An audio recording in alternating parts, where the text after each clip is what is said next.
What if the shadows in your room aren't just tricks of the light, but eyes watching, waiting to drag you into eternal torment?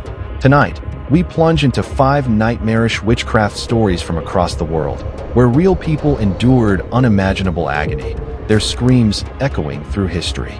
From blood-soaked trials in America to flesh-eating horrors in Japan, these aren't mere tales. They're based on documented sufferings that will make your skin crawl. If you dare to continue, subscribe now and hit notifications. Our channel uncovers horrors that will haunt your dreams. Brace yourself, the nightmare begins. The Salem Witch Trials, USA. In the frozen grip of 1692 Salem, innocent souls convulsed in agony, their bodies twisted by invisible claws, as neighbors turned into executioners in a bloodbath of paranoia. The Puritan settlement was a pressure cooker of fear. Harsh winters starved families. Diseases ravaged the weak. God-fearing folk saw Satan's hand in every shadow. It ignited when young Betty Paris and Abigail Williams thrashed on the floor, shrieking as if demons clawed their insides. Their eyes bulged in terror, skin blistering from unseen fires. Accusations exploded, ripping families apart. Outcasts like beggars and midwives branded as devil's consorts. Over 200 were chained in filthy dungeons, their flesh rotting from irons biting into skin. 19 dangled from nooses, gasping for air as ropes crushed windpipes, bodies jerking in final, futile spasms. Giles Corey, an elderly farmer, was pressed under boulders, stones piled on until his ribs cracked, blood foaming from his mouth as he whispered, "More weight." Tituba, beaten and starved, confessed to spectral attacks. Witches pinching her, burning her in visions that left real bruises. Court transcripts capture victims' pleas, their voices breaking amid hallucinations of black cats tearing at their flesh. The horror deepens. Ergot fungus in the bread might have poisoned minds, inducing convulsions that felt like satanic possession, burning limbs, voices commanding suicide. But greed lurked beneath. Accusers seized lands from the dying. Bridget Bishop screamed innocence as the hangman tightened the rope, her witch's mark, a simple birthmark twisted into proof of damnation. Imagine the dread, waking to invisible hands choking you, knowing dawn brings the gallows. Scientifically, ergotism mirrors LSD trips gone wrong, amplifying terrors into vivid hellscapes, linked to ancient European plagues where victims clawed their own skin off. Philosophically, it roots in biblical sorcery bans, where fear of the occult justified tortures echoing Roman witch persecutions. The madness halted only when elite families faced the noose, but the executed spirits reportedly howl in Salem's graveyards, possessing visitors with night terrors. Have you felt unseen eyes on you? Share your scares in the comments. If your heart's pounding, the next tale's suffering is even more visceral. The Pendle Witches, England. Amid Lancashire's fog-shrouded moors in 1612, betrayed kin watched loved ones dangle, their necks snapping as demonic familiars feasted on the dying's last breaths. King James I's witch-hunting mania poisoned England. In Pendle's impoverished hamlets, Catholic holdouts clashed with Protestants. Rival clans, the Demdikes and Chaddocks, eked out livings with herbs that healed or hexed. Alazan Device cursed a peddler who collapsed, frothing at the mouth, his body seizing as if invisible knives stabbed him repeatedly. 10 were dragged to Lancaster's dank cells, where rats gnawed at festering wounds from whippings. At trial, witnesses swore to clay dolls bursting with pins, causing victims to vomit blood and writhe in gut-wrenching pain. 9-year-old Janet Device doomed her family, describing Sabbaths where devils roasted human flesh.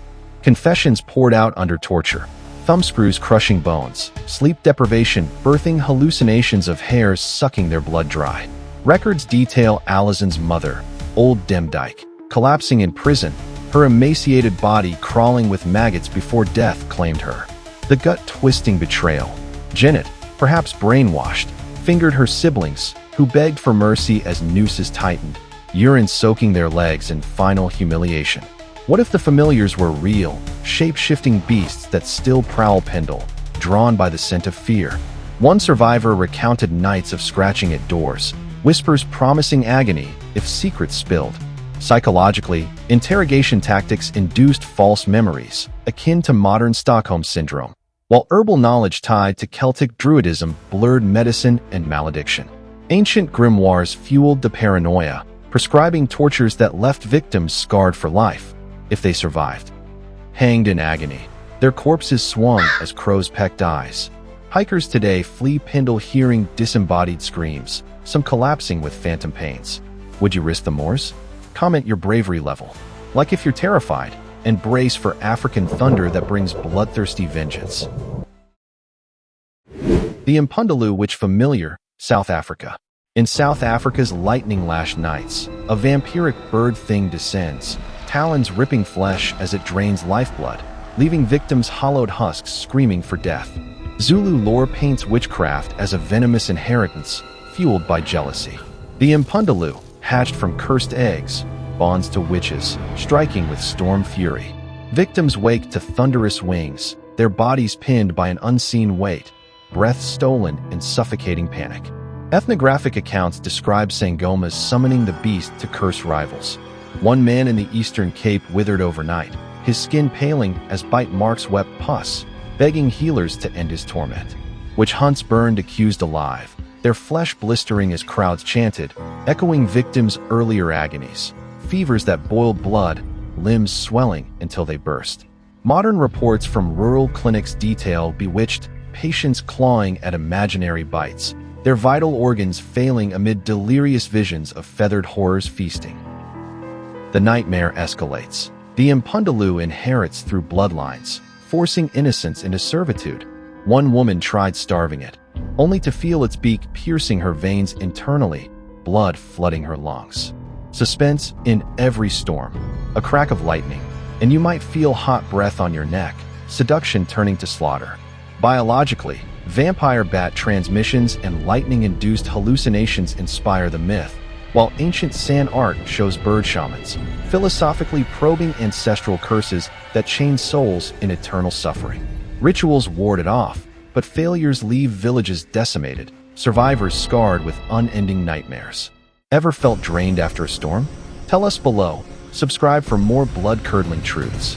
India's next, where witches feed on betrayal's bitter blood. The Chedipe, India. Under Andhra Pradesh's merciless moon, a half-bodied witch slithers into beds, her tongue lapping blood from toes, victims awakening to their own entrails spilling in horror. Telugu myths curse women dying tragically into Chedipes, undead predators haunting villages. By night, they detach torsos, gliding silently, eyes burning with rage. Men targeted for infidelity feel initial bliss, then terror as illusions shatter. Folktales recount victims like a cheating farmer, who screamed as his big toe gushed blood, strength ebbing until he was a skeletal wraith, begging for euthanasia. Ethnographers document mob killings, accused women stoned, bones shattering, blood pooling as they cursed their attackers with dying breaths. Recent news from rural India shows lynchings, where witches endure beatings that pulp flesh, their pleas drowned in righteous fury. The visceral shock. One man severed the Chedipe's tongue, only to find his wife's mouth a gaping, bloody void.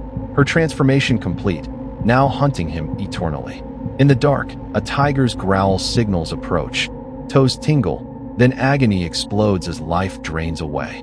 Medically, sleep paralysis and blood disorders fuel the lore, linked to Vedic ghosts embodying karma's brutal retribution, where suffering cycles through reincarnations.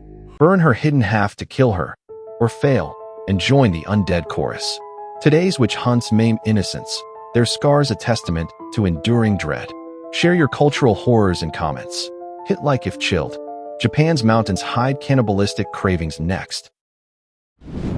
Yamauba the Mountain Witch, Japan. Japan's jagged peaks conceal a hag whose kindly smile hides razor fangs, luring hikers to be boiled alive, their scalded flesh peeled in steaming agony. Yokai lore warns of Yamauba, warped by solitude into a monster. She poses as a grandmotherly figure in remote huts, offering warmth to the lost, only to strike when guards drop. Edo tales describe travelers like a weary samurai, welcomed with tea, then awakening bound over a cauldron, skin blistering as boiling water seared nerves, screams echoing off cliffs. Woodblocks capture her feasting, bones cracked open for marrow, victims' eyes wide in final realization. Modern hikers vanish, search parties finding gnawed remains, survivors babbling of hairy arms dragging them into darkness, claws raking bloody furrows. The flesh-crawling reversal. She morphs mid-seduction, beauty melting to rot, teeth sinking into throats as blood sprays. One escapee fled with chunks missing from his legs, infection rotting him slowly, haunted by her cackling pursuit. Psychologically, famine cannibalism birthed the myth, tied to Buddhist detachment failures, with Ainu spirits emphasizing isolation's descent into madness. Disappearances persist, bones found stripped clean. Is she devouring still? From Salem's crushed bodies to Yamauba's feasts, these horrors reveal witchcraft's grip on human suffering, real agonies that scar souls forever. Which nightmare will keep you awake? Vote in comments. Like for more terror, subscribe AI Storytelling YTS. Share if you survived this. And remember, the Dark Watch is back.